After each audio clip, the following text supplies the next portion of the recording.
When I got a hold of my PS5 a month ago, the first game that I actually sat down and played was Spider-Man Miles Morales. And granted, this video is quite late considering I got caught up with Assassin's Creed Valhalla among other things. I thought now that I have a little bit of time free, I could do a video reviewing this game, finally. And as far as introductions to the next generation go, I think Spider-Man Miles Morales is an absolutely fantastic time. It's not necessarily next-gen exclusive, you can pick up the game on the PlayStation 4, but I think on the PS5 this game really shines.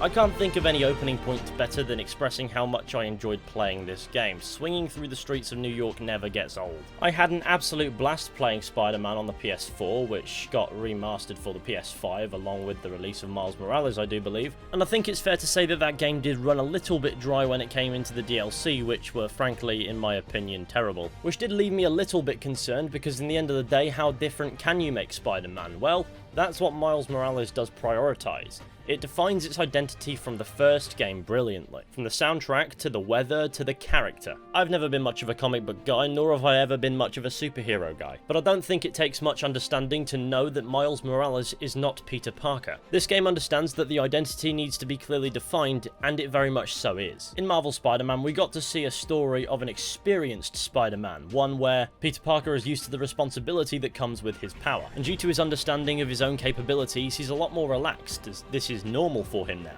The opening to Miles Morales almost certainly presents this contrast to us, the difference between Peter Parker and Miles. It presents this by showing us the two Spider-Men in action together. Peter's making his usual Spider-Man wisecracks. As I said, dealing with this sort of stuff is somewhat normal to him, so you don't sense much panic in his voice. On the other hand, this is all quite new to Miles, who hasn't had his abilities for very long. And so in his voice you can hear more panic, more concern. He's clearly capable in what he's doing and has received a fair bit of training, but you can tell that he's not entirely sure of himself. I can't imagine that's 100% not the case for Peter, but his experience makes him more adaptable and open to the concept of improvising if something goes wrong. The end result is this baseline is a perfect opening for a story of Miles coming into his own, becoming his own Spider-Man. And I don't really want to delve into spoilers in this review, so I'll just say that's exactly what this story does. It achieves this. The main story of Miles Morales is not that long at all, maybe 2, 3, 4 hours. I mean, I wasn't really keeping count, but I think the length was perfect because in the end of the day, it tells a very good focused narrative, and also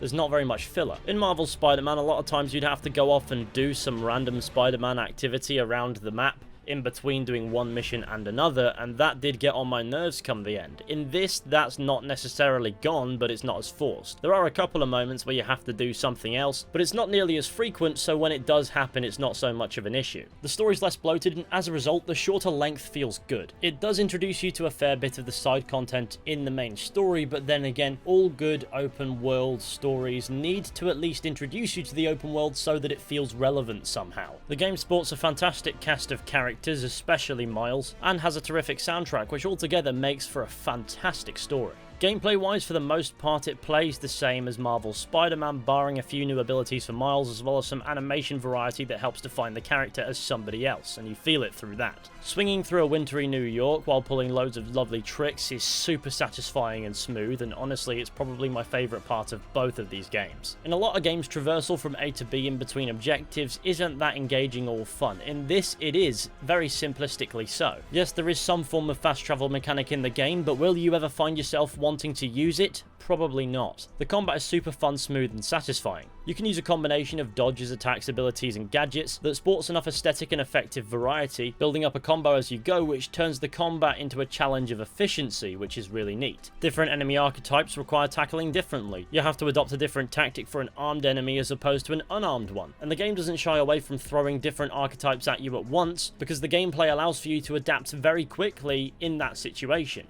On top of this, you can use the environment in fights as well, and the end result is a super fast-paced combat that feels incredibly rewarding as it allows for you to remain thoughtful in the process. When using your abilities, gadgets, and the environment, it's not too difficult ever, but the game understands that it doesn't necessarily have to be great fun, and on top of that, for those wanting more challenge, you can adjust the difficulty, and I'd imagine that alters how punishing the game can be if and when you make a mistake. And then there's the stealth aspect to the game, which is just as satisfying. Miles' ability to briefly turn invisible invisible opens up some great opportunities in the stealth aspect, and while I didn't find myself sneaking about anywhere near as much as I found myself simply brawling my way through hordes of enemies, I thoroughly enjoyed the smooth change of pace. Of course, no open world is complete without some form of side content for you to do while you don't feel like doing the main stuff and you're not too keen on just swinging about aimlessly and fighting bad guys when some crime kicks off somewhere. Of course, you have your bog standard beat 'em up events, and then you have your AR training thing, which is quite weird when this is set up by Peter Parker, the same guy who got evicted because he couldn't pay his rent in the last game. How did he afford to do this? And there's all sorts of content around this level that you can find around the city of New York, and that's fine. I wouldn't call them memorable, but they are fun because they rely on mechanics that work so well. And then through the Friendly Neighborhood Spider-Man app, you have side missions that feel more like they've got a mission structure, and I quite enjoyed these. They were good fun. That being said, I didn't feel myself needing nor wanting to do most of the side content, but what I did touch I enjoyed. And I especially liked the side content that felt more handcrafted as opposed to just events. As you progress through the story and the side content, you will level up. Assigning skill points will obviously give you useful benefits that will give you that advantage. It doesn't feel like not unlocking them will put you at a disadvantage though, which I think is a good way of handling skills in a game like this. With tech points and activity tokens, you can also upgrade your gadgets to give you another advantage, which I probably should have paid more attention to. Another cool thing you can do is unlock and apply suit mods. These again grant you more advantages. And of course, you can unlock and equip different suits as well, which is good fun. If you get tired of seeing the same old suit, you can switch it up. Some you unlock by doing side content and others you invest resources into. I feel the best suit is the one that has a spider cat, to be honest, because, well, cat. Although I will say I haven't unlocked anywhere near enough suits to tell you which is actually my definitive favourite. Now moving on from all of that, let's talk about the performance and the looks of this game on the PlayStation 5, because bloody hell, this is one gorgeous game. You have two modes in Spider-Man Miles Morales. First you have performance mode and then you have fidelity mode. The ray tracing in fidelity mode looks incredible. I never thought in my life that I'd be so gassed over reflections, but here we are. I quite enjoyed the 60 frames per second experience in performance mode, but I feel like of the two, fidelity mode is the one for me. I think a recent update brought some form of ray tracing to performance mode, but I still think fidelity mode is my preference. On the whole, snowy New York has an awesome atmosphere with the visuals. It just looks incredible. And to think this is how games look at the beginning of the next generation, imagine what they're going to look like a few years from now. That prospect alone is just exciting. On the performance front, I didn't have any issues, maybe a couple of bugs in the photo mode, but that's the photo mode, it can be forgiven. But the thing to talk about when it comes to the game's performance is how on the PS5, this game doesn't have loading screens. When you change settings in the menu, the game just instantly loads itself back in. It doesn't take long at all.